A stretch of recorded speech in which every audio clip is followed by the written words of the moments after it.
love this flashback. It was amazing, guys. So, let's talk about My Academia and discrimination. Mutant discrimination. So, this flashback, I think, was amazing. I said in the reaction part, right? It was so good because just in like half a minute or so, you got Cody's backstory, right? You got like his mom, she's a kind of goat or cow, whatever, something like that, right? Her quirk is like an animal. He obviously got animal, quirk powers, right? And there's some kind of the inherent in family's quirk powers, right? So, makes sense. And she obviously is like some kind of, farmer girl or whatever. She's bullied, and then of course not his dad yet, but this guy comes and saves her from the bullies, and she's like, oh, I fell in love with your dad. So I think it was really great because it explained, why some humans are bad, some humans are good, right? So to speak. And she was like, yes, why some, normal-looking mutant users were bullying me. Your dad was this awesome hero guy, so I fell in love with him. Then of course motivates him to become a hero, like his father, right? He wants to be like his dad, right? So I think it was like honestly the best flashback in history, and I really mean that because this flashback is so short. It's like half a minute, yeah. It's like so incredibly short, but it gives you like the whole character motivation. It explains a lot of this, like what is a hero, what's a bad guy, what's a good guy. It explains just a fundamental issue with humanity, right? That of course some of the humans are evil, but some of them are good, right? It doesn't actually matter if you're a cowgirl or not. It doesn't matter if you have fire powers or not. It doesn't matter if you have ice powers or big.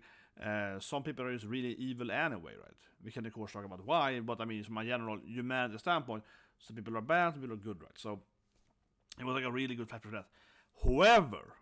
However, I kept saying this in the reaction part. I probably said a negative, but it does feel. I was thinking about it for a while. I rewatched the episode for review, I guess, and this episode makes me feel like I have missed an episode before. Okay, I really mean it. This episode to me is a great episode, but it feels like I have missed an episode of My Academia before I watched this because it is so focused on all these like backstories and flashbacks that of course are now then being shown to us, like this harpy girl getting killed or something because she's a harpy, right? Or this guy getting bullied because he's like a lizard and so forth, right? But we haven't seen this at all in the storyline. We have barely seen anything with this. Spinner of course has a little short flashback of this thing, but we have not seen Shoji's backstory until of course this episode. We haven't seen Cody's flashback with his parents until this episode one. So we haven't seen anything of this like discrimination against, mutant-looking characters in My Academia until now. And that to me is really weird. Of course, like I said, it has been mentioned very briefly every now and then, but it's never been shown to be a big concern. It's a little bit of like Sue.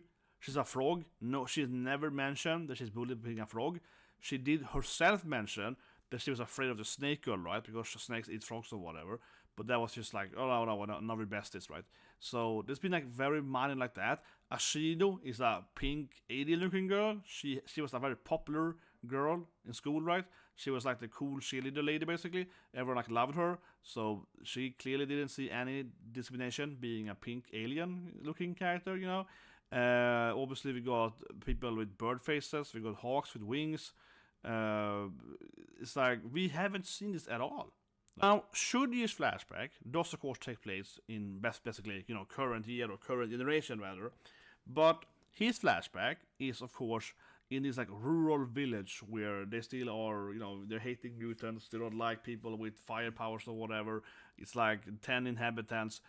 So it really feels like this weird motivation of suddenly it's like racial tension between different quirk users or something in Academia.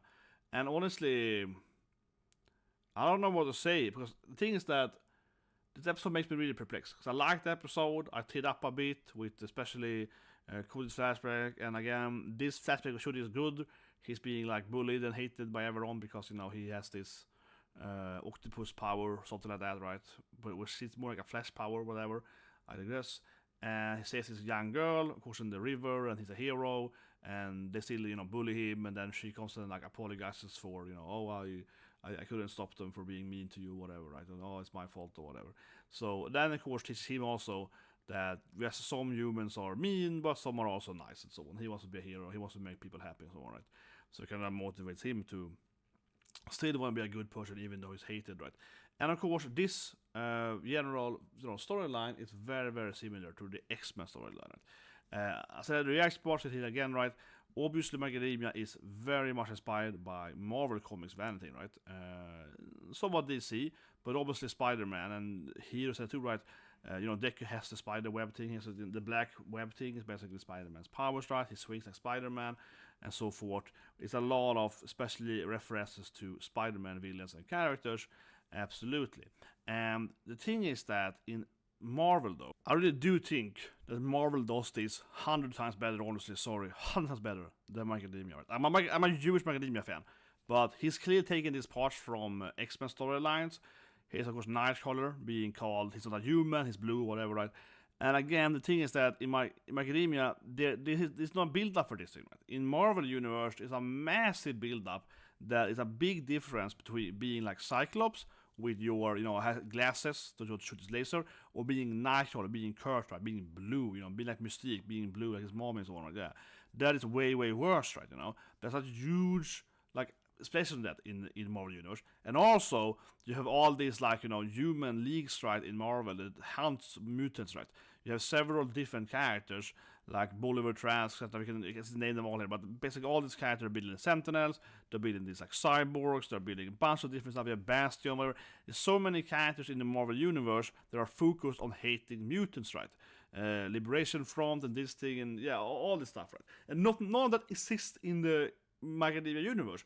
Macadamia Universe is like everyone is basically a mutant and it's hanky-dory on this episode. So this episode really, really bothered me. It's a good episode, I feel, in a vacuum, right? I get the flashback, I get the storyline. Spinner was bullied because he's a lizard guy, and now he hates humans, or rather, mutants that doesn't have bestial features, right? So I get it, but this is just not, I feel, a way to build it up, right? And I felt that I watched the episode in the reaction part, it kept giving me this really weird feeling too, because so I'm really enjoying the episode, I'm enjoying the flashback, they're short, they're concise, they're well written, but it just felt like I said in the beginning, that it feels like I missed a couple episodes, it feels like I missed an arc, right? It feels like it should have been an arc earlier in Macadamia that explained all of this stuff, right? That explained that, just like in the Marvel Universe, people hate Nightcrawler, right? People hate these guys with, physical, deformities, so to speak. They have weird appearances because of their powers, right? But like I said, this has not been built up whatsoever in the episode in Macadamia. So if I just look at the episode itself, I think the episode, like I keep saying, is a really good episode, right? But if I look at it, there's like a vacuum here. But if I look at it from an actual story or like a lore building episode, it has pretty terrible. It's a pretty terrible episode, because this episode acts like we should just expect that everyone knows that Nightcrawler is hated like in the Marvel Universe. But in reality, this episode gets Shoji's and Koji's flashback. And again, hasn't been much build up for this hatred against the monster, human-looking quirk users, or whatever you call them, right? So this episode feels very weird. This should have been way earlier. This episode itself could have been now, but we should have had maybe Shoji's flashback in way, way earlier in the anime. We should have had more build up for this thing, like the hatred or the issues between human-looking quirk and non-quirk and so on. Because again, in Marvel, you have so much character build up on that, right? You have people that are hating them, people killing them, and so on. In this episode, we get flashbacks of this Harper lady got killed because she had, Harper wigs or whatever. But that is something we have ever been explained to before in this anime. We've never had that happen in the actual anime. Suddenly we just have 10 flashbacks of people being, attacked because of their, so to speak, race then, or the mutant appearance or whatever, right? And again, nothing has ever been shown. On a little bit with Spinner has been portrayed with that, and it feels really weird, in my opinion. And I feel like I missed a few episodes that should have aired, 10 years ago, basically. Now, Spinner becomes a giant monster. We're talking about the actual fight. I do want to address that, I said the reaction part too, but they have removed some of Spinner's backstory in the anime.